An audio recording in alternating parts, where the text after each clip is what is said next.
Yupo ndege mmoja ambaye hapendi makosa kurudiwa. Kila kifo kwake kinakuwa ni kama somo. Kila tukio linahifadhiwa akilini kabla hata binadamu hajafahamu kilichotokea. Wao tayari wanachunguza. Leo tunazungumzia kuhusu kunguru, ndege wanaochukulia kifo kama taarifa, lakini si tukio la kuogopa. Mimi naitwa Ima Dawa.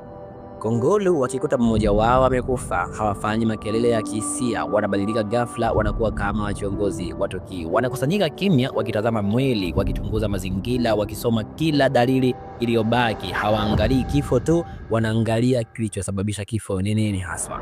Kama ni mtego, wanakumbuka; kama ni sumu, wanajifunza; kama ni binadamu au mnyama hatari, wanahifadhi taarifa hiyo, kisha wanatoa salamu maalum ambazo zitakuwa ni za tahadhari, sauti ambazo hazimaanishi hofu bali taarifa. Ujumbe unasambaa haraka ndani ya jamii yao. Cha kushangaza zaidi, wanawaleta hata kunguru wadogo kwenye eneo hilo, iko kuogopesha bali kuwafundisha. Ni somo la uwanjani. Hapa kuna hatari, hapa usirudi tena. Kunguru wanakumbuka nyuso, maeneo na matukio kwa muda mrefu sana. Kosa moja linakuwa ni somo la kizazi kizima. Kwa kunguru, kifo si mwisho, ni taarifa na data, na ni njia ya kuishi kwa akili, si kwa bahati mbaya. Mimi naitwa Ima Lava, karibu tena Love Media.